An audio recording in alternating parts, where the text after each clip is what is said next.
गंगानगर नाम का एक राज्य था। वहाँ के राजा महेंद्र प्रताप थे। महेंद्र प्रताप की एक रानी मधुलता थी और उन दोनों की एक रागनी नाम की पुत्री थी।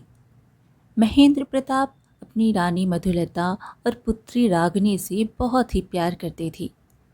एक समय रानी मधुलता और राजकुमारी रागिनी दोनों ही बागीचे में बैठकर बातें कर रहे थे कि तभी वहाँ महाराज आए और उन दोनों से पूछा, महारानी, आप दोनों यहाँ महल के बगीचे में क्यों बैठी हैं?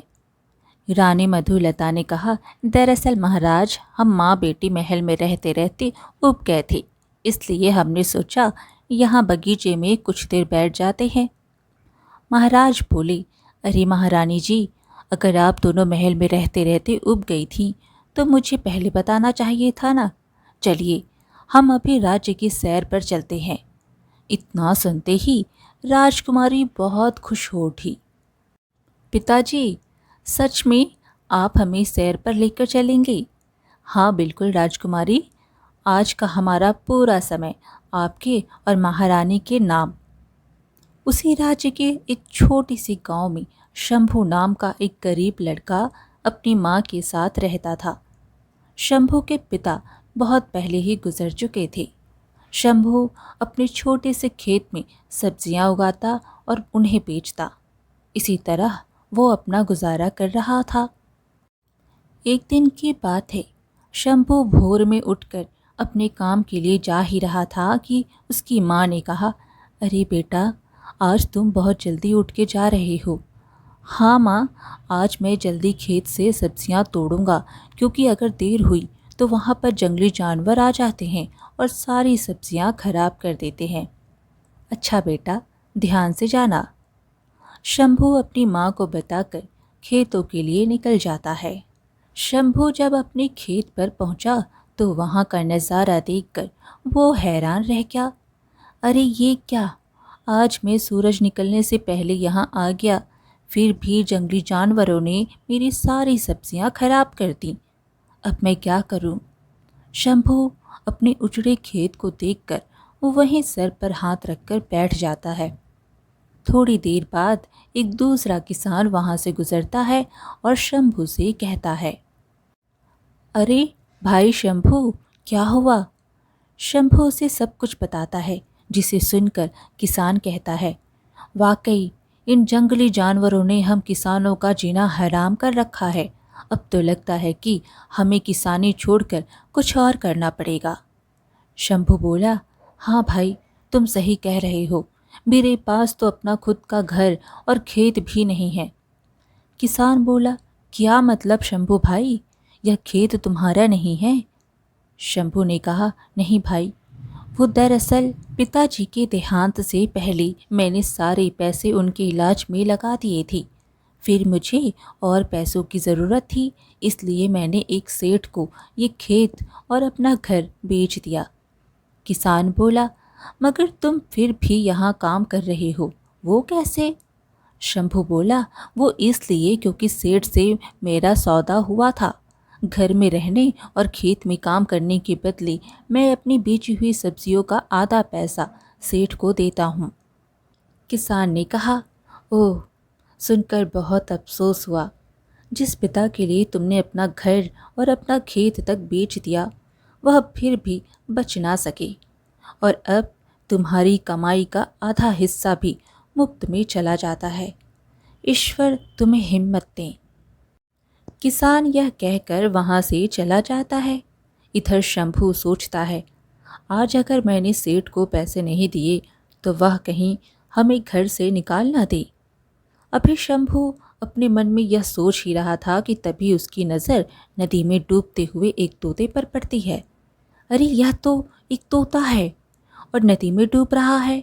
इससे पहले कि इसकी जान चली जाए, मुझे इसे बचाना होगा। शंभू खुद से कहकर उस नदी में कूद जाता है और उस तोते से कहता है, प्यारे तोते, तुम चिंता मत करो, मैं तुम्हें बचा लूँगा। फिर शंभू ने तोते को बचा लिया। प्यारे तोते, तुम ठीक तो हो ना? तोते ने कहा, हाँ दोस्त, मैं ठीक हूँ। तुम्हारा बहुत बहुत धन्यवाद। अगर आज तुम मुझे नहीं बचाते तो मैं नदी में डूबकर मर जाता। शंभू ने पूछा, लेकिन तुम उस नदी में कैसे गिरे, और तुम्हें तो काफ़ी चोटें भी आई हैं। तोते ने कहा, मैं अपनी माँ और अपने भाई बहन के साथ उड़ना सीख रहा था। उड़ते उड़ते अचानक मैं दूसरे पक्षी से टकराया और घायल होकर नदी में गिर गया। फिर बहते हुए यहाँ आ गया। तोते की बात सुनकर शंभू को काफ़ी दुख होता है, इसलिए वह उस तोते को अपने घर ले आता है। शंभू के घर आते ही उसकी माँ पूछने लगी, अरे बेटा, लगता है आज जल्दी ही सारी सब्जियाँ बिक गई हैं, तभी तुम इतनी जल्दी घर वापस आ गए हो। कहाँ माँ, सब्जी बेचता तो तब ना जब सब्जियाँ होती। मेरे जाने से पहले ही उन जंगली जानवरों ने सारी सब्जियाँ खराब कर दी थी। शंभू यह कहकर उस घायल तोते को चारपाई पर लेटा देता है और उसके जख्मों पर हल्दी लगाने लगता है। उसकी माँ तोते को देख कहने लगती है, बेटा, यह तोता कहाँ से मिला और तुम इसे अपने साथ क्यों ले आई हो? माँ, इसका नाम मिट्ठू है, इसे मैं नदी से बचा कर लाया हूँ। और फिर शंभू ने अपनी माँ को सारी बात बता देता है, जिसे सुनकर शंभू की माँ कहती है, कोई बात नहीं मिट्ठू, आज से तुम हमारे साथ ही रहोगी और आज से मैं तुम्हारी भी माँ हूँ।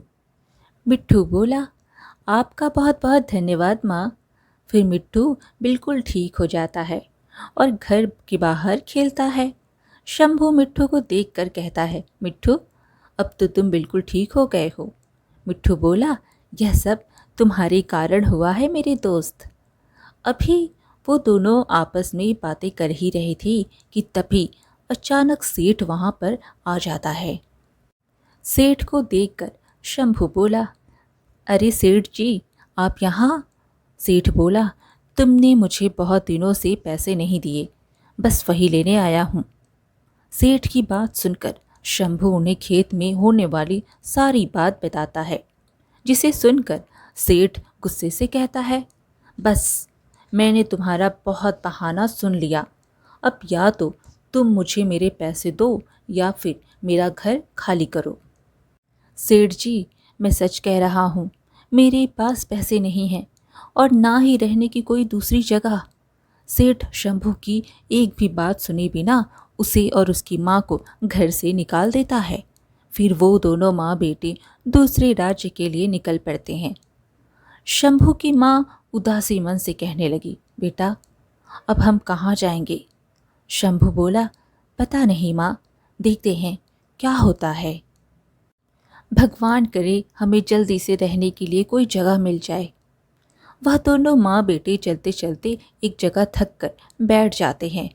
इधर गंगानगर का राजा महेंद्र प्रताप अपने मंत्री से कहने लगा, मंत्री जी, आज हम रानी और राजकुमारी के साथ राज्य की सैर पर जाएंगे, आप हमारे जाने की तैयारी करें। जो आज्ञा महाराज। मंत्री जी यह कहकर वहाँ से चले जाते हैं और फिर वे तीनों सैर पर निकल जाते हैं। पिताजी, आज मैं बहुत खुश हूँ। राजा बोले, किस बात पर हमारी बेटी इतनी खुश है? राजकुमारी बोली, मैं इसलिए खुश हूँ क्योंकि आप हमारे साथ आज सैर पर चल रहे हैं। पुत्री, मैं आपको और आपकी माँ को रोज़ सैर पर ले जाना चाहता हूँ, लेकिन आप तो जानते ही हैं ना कि प्रजा की सेवा करने में मैं कितना व्यस्त रहता हूँ। हाँ पिताजी, मुझे पता है कि आप अपना कर्तव्य बहुत अच्छे से निभाते हैं। राजा अपनी पुत्री और पत्नी से बातें करते करते राज्य की सैर करते हैं। तभी राजकुमारी की नज़र पेड़ के पास बैठी शंभू की माँ और उनके पास एक छोटा सा तोते पर पड़ती है। पिताजी, वहाँ पर एक अकेली औरत बैठी है, शायद वह किसी मुसीबत में है, हमें उनकी मदद करनी चाहिए। राजा राजकुमारी की बात सुनकर उस औरत के पास जाते हैं और पूछते हैं, कौन हो तुम और यहाँ क्या कर रही हो? शंभू की माँ राजा को सारी बात बताती है, जिसे सुनकर राजा कहता है, तुम्हारा पुत्र कहाँ है? राजा शंभू की माँ से बात कर ही रहे थे कि तभी शंभू अपनी माँ के लिए पानी लेकर वापस आ जाता है। शंभू की माँ अपने बेटे की ओर देखकर राजा से बोली, महाराज, यह मेरा बेटा शंभू। राजा ने शंभू से कहा, शंभू, मैंने सुना है कि तुम्हारे पास रहने के लिए कोई जगह नहीं है। शंभू ने कहा, जी महाराज, ना ही हमारे पास अभी पैसे हैं और ना ही रहने की कोई जगह। तभी रानी बोली, महाराज, मुझे एक औरत की ज़रूरत है जो मेरा छोटा मोटा काम कर सके। क्यों ना हम इन्हें अपने साथ महल ले चले। राजा बोले, अरे नहीं रानी, हम ऐसे कैसे किसी को भी महल में नहीं रख सकते हैं।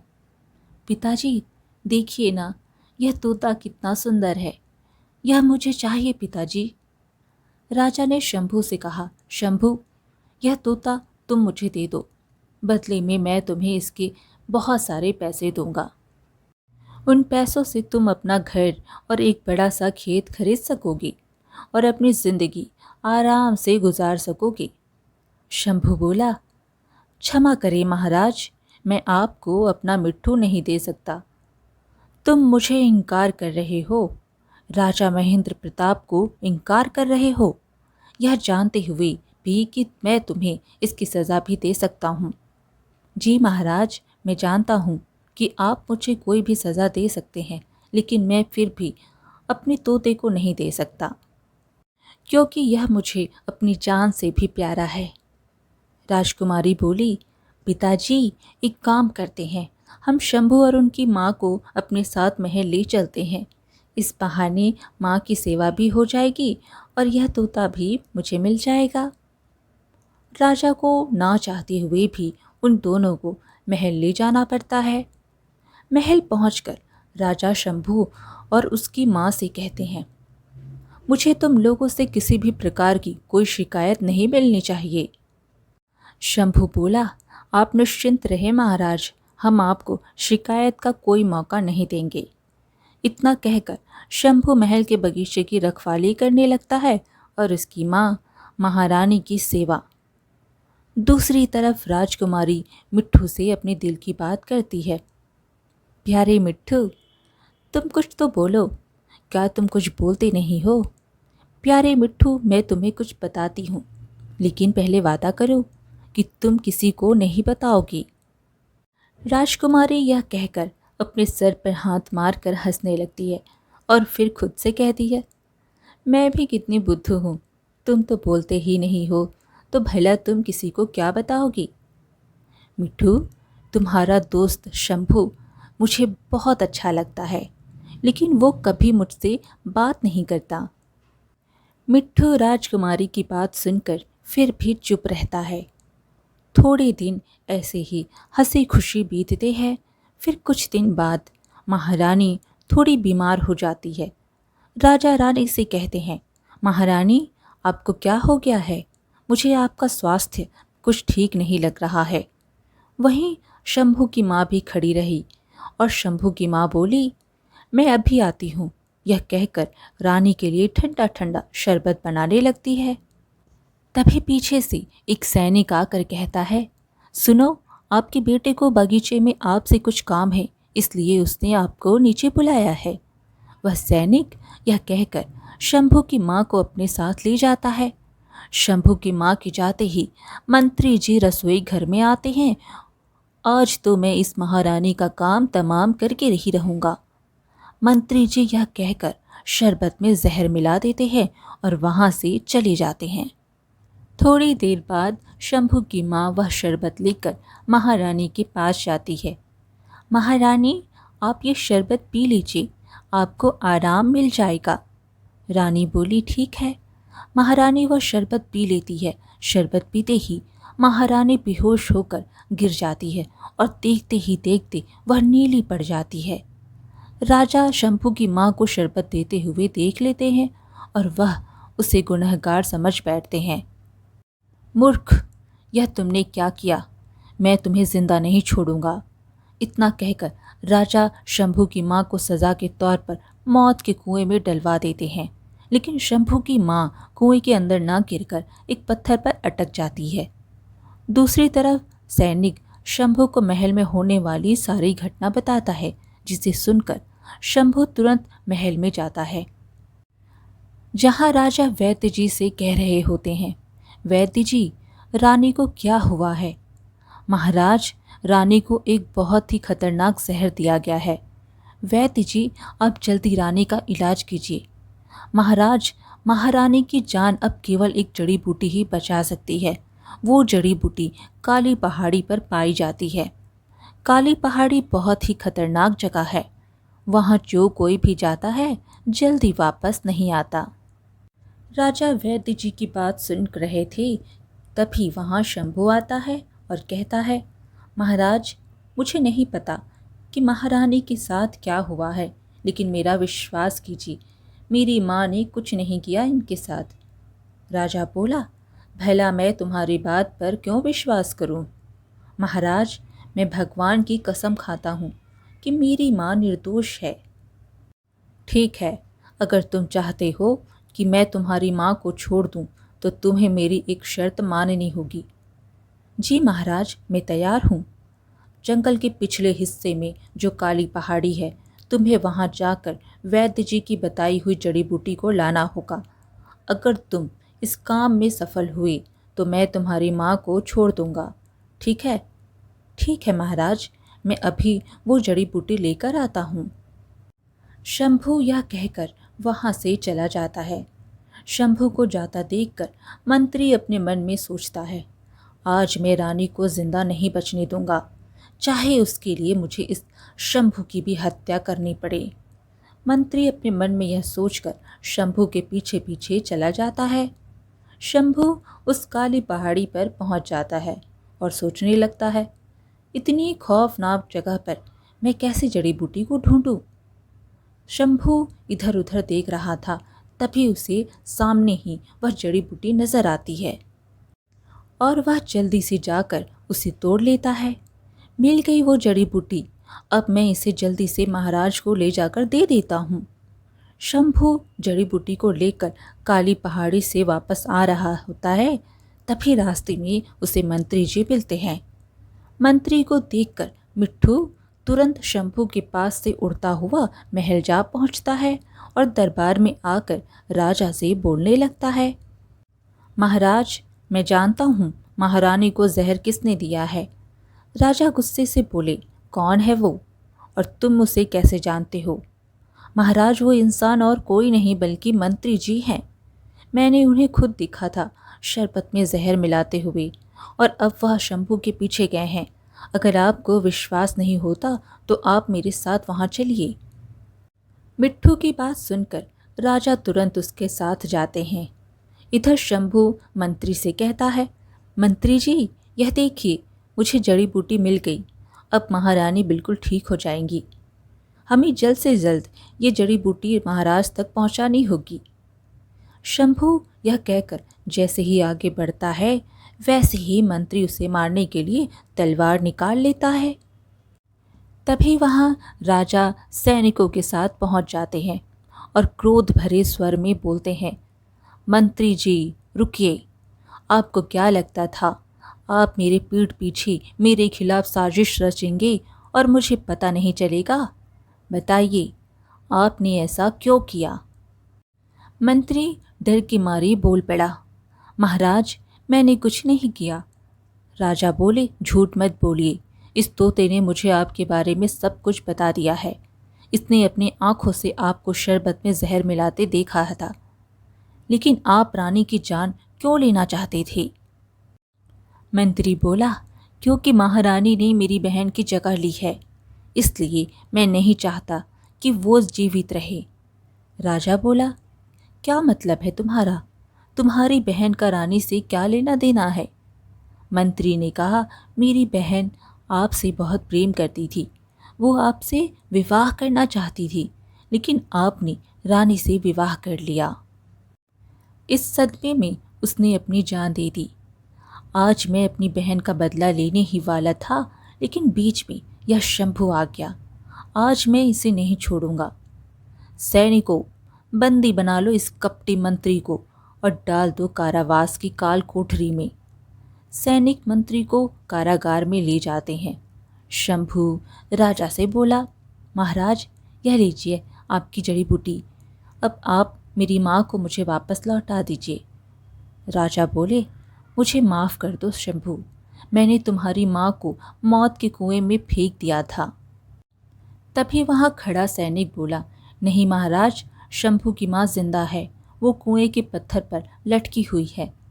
शंभू तुरंत अपनी माँ के पास जाता है और उन्हें बचा लेता है। इधर जड़ी बूटी मिलने पर महारानी बिल्कुल स्वस्थ हो जाती हैं। राजा फिर शंभू की माँ से माफ़ी मांगते हैं। मुझे माफ़ कर दो, मैंने तुम्हारे साथ बहुत गलत किया। तुम मुझे जो भी सज़ा दोगी वह मुझे मंजूर होगी। शंभू की माँ बोली, नहीं महाराज, आप मुझसे माफ़ी मत मांगिए। पिता को माफ़ी मांगता देख राजकुमारी राजा से कहती है, पिताजी, बहुत दिनों से मैं आपसे कुछ कहना चाहती थी लेकिन कह नहीं पाई।